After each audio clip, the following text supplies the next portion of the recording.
Salam guru penggerak. Berikut ini saya akan mempresentasikan aksi nyata modul 1.1 implementasi filosofi pemikiran Ki Hajar Dewantara di kelas. Saya Bernardus Jebatu, CPG Angkatan 7 SMA Santo Antonius, Jakarta. Kita awali dengan pemikiran Ki Hajar Dewantara. Ki Hajar Dewantara memiliki filosofi yang bisa saya simpulkan menjadi beberapa bagian. Yang pertama, tentunya filosofi pemikiran berhamba pada anak. Yang kedua adalah Ing Madya Mangunkarso, merdeka belajar, kodrat zaman dan kodrat anak, pembelajaran yang berpusat pada murid, Ing Arso Sung Tulodo, Tutburi Handayani, dan Budi Pekerti. Kemudian profil pelajar Pancasila. Profil pelajar Pancasila yang digagas di sini ada beberapa. Pertama adalah beriman, bertakwa kepada Tuhan yang Maha Esa dan berakhlak mulia. Kedua, mandiri. Ketiga, bernalar kritis. Keempat, berkebinekaan global. Kelima, bergotong royong. Ketujuh, kreatif. Nah, tujuan aksi nyata ini adalah untuk mewujudkan pusat pembelajaran pada siswa. Yang kedua, menciptakan suasana belajar menyenangkan. Ketiga, meningkatkan kemandirian siswa dalam belajar. Perasaan saya selama melakukan perubahan di kelas, saya merasa senang karena saya mengalami banyak perubahan dalam hal pola pikir dalam mengelola kelas. Saya mendapatkan pelajaran yang sangat berharga ketika mempelajari filosofi pemikiran Ki Hajar Dewantara. Ada hal baru yang bisa saya implementasikan di kelas. Para siswa juga tentunya merasa senang karena merasa dihargai sebagai pribadi yang sedang berkembang sesuai dengan minat dan bakat yang dimiliki. Ide atau gagasan yang timbul sepanjang proses perubahan. Yang pertama, melakukan asesmen diagnostik untuk mengetahui kemampuan awal dari para siswa. Yang kedua, merancang dan melaksanakan pembelajaran sesuai dengan kebutuhan peserta didik. Yang ketiga, menumbuh kembangkan potensi murid dengan budaya positif. Keempat, menciptakan kondisi belajar yang nyaman dan menyenangkan. Dan yang kelima, mengembangkan potensi yang dimiliki murid. Pembelajaran dan pengalaman dalam bentuk catatan praktek baik yang dilakukan di sekolah saya. Yang pertama adalah menyanyikan Mars SMA Santo Antonius. Kedua, salam Lokoresa sebagai salam yang khas untuk sekolah kami. Senyum, salam, sapa.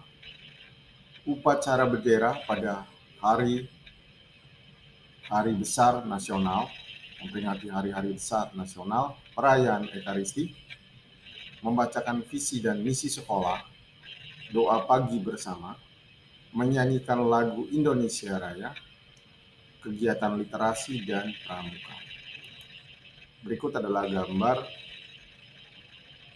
salam Lokoresa, di mana para siswa ketika bertemu siapapun, entah guru atau murid, sesama temannya wajib memberikan salam Lokoresa.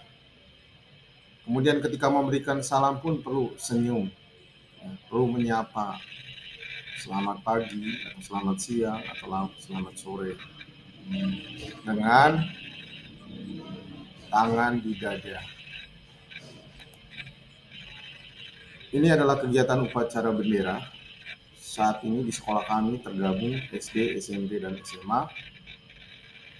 Perayaan Ekaristi yang dilakukan secara bersama-sama di lapangan sekolah kami karena jumlahnya sangat banyak sehingga harus dilakukan di lapangan. Kemudian kegiatan pramuka sebagai pelatih dan pembina kegiatan pramuka di sekolah, saya juga mendamping para peserta didik untuk menumbuh kembangkan karakter di dalam dirinya sebagai pribadi yang mandiri, pribadi yang mau bergotong royong bersama dengan orang lain, ya, dan saling membantu satu sama lain. Tersesat dia nih. Tersesat dia nih. Ini adalah salah satu permainan yang dilakukan dalam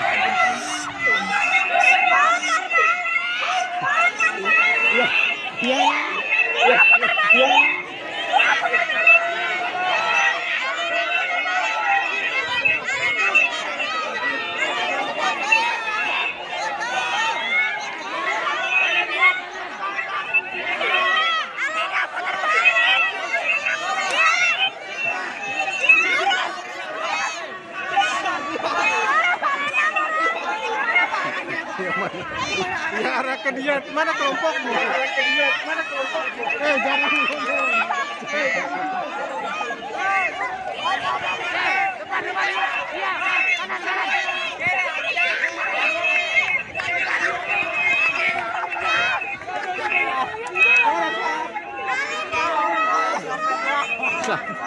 Kamu nggak usah ngomong.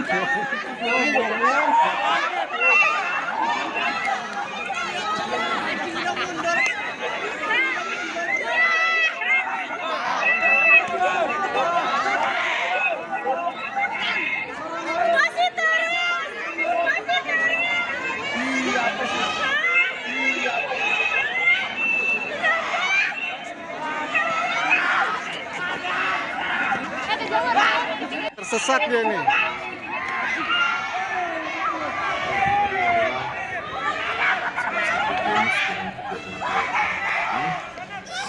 kita ada video kegiatan post to post, di mana salah satu post anak itu harus menyanyikan sebuah lagu.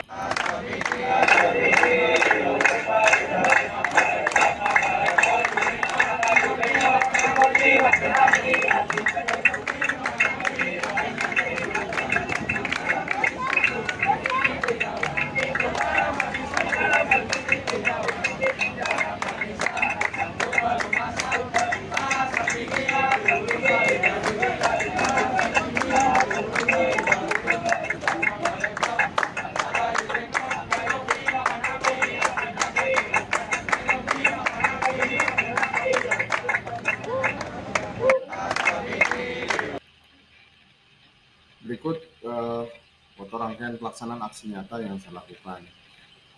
Ada 3 tahap. Pertama adalah perencanaan persiapan RPP yang akan digunakan untuk melakukan aksi nyata. Kedua adalah penerapan pelaksanaan kegiatan di kelas. Dan yang ketiga adalah refleksi mengambil makna dari kegiatan yang dilakukan.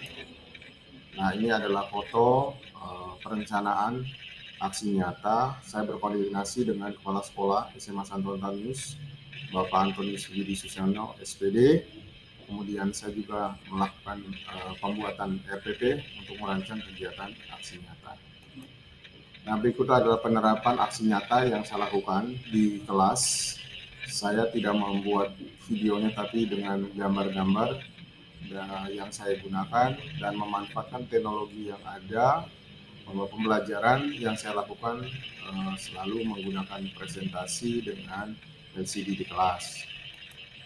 Selain itu, saya menerapkan model pembelajaran diskusi bagi seluruh anak untuk menciptakan kemandirian belajar dalam diri anak, sekaligus juga bagaimana mereka berkolaborasi, lalu kemudian juga melahirkan pemikiran-pemikiran kritis di antara mereka, lalu kemudian mereka harus mempertanggungjawabkan apa yang sudah mereka diskusikan, apa yang mereka sudah siapkan materinya di hadapan teman-temannya.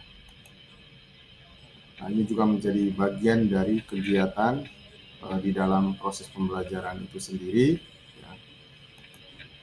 Nah, hasil nyata dari kegiatan ini ada 3 hal. Pertama, dengan kegiatan ini meningkatkan minat siswa untuk mencari informasi sebanyak-banyaknya. Karena bagaimanapun ketika mereka mempresentasikan, mereka harus bisa mempertanggungjawabkan dan menjawab pertanyaan dari guru dan teman-temannya. Menumbuhkan semangat kerjasama, kolaborasi dengan sesama, maka ada pembagian tugas di antara mereka dalam presentasi. Ketiga adalah mampu bekerja sama dengan orang lain sebagai sebuah tim. Nah, tindak lanjut atau refleksi saya dalam proses pelaksanaan kegiatan aksi nyata ini melalui kegiatan pembelajaran di kelas, memang perlu para siswa itu didampingi secara intens. Para siswa perlu pembiasaan untuk menemukan informasi baru dengan memanfaatkan teknologi yang ada. Perlu diberikan motivasi secara terus-menerus agar para siswa lebih aktif lagi bertanya saat presentasi. Berikutnya adalah testimoni dari rekan sejawat saya sebagai guru dan dari siswa.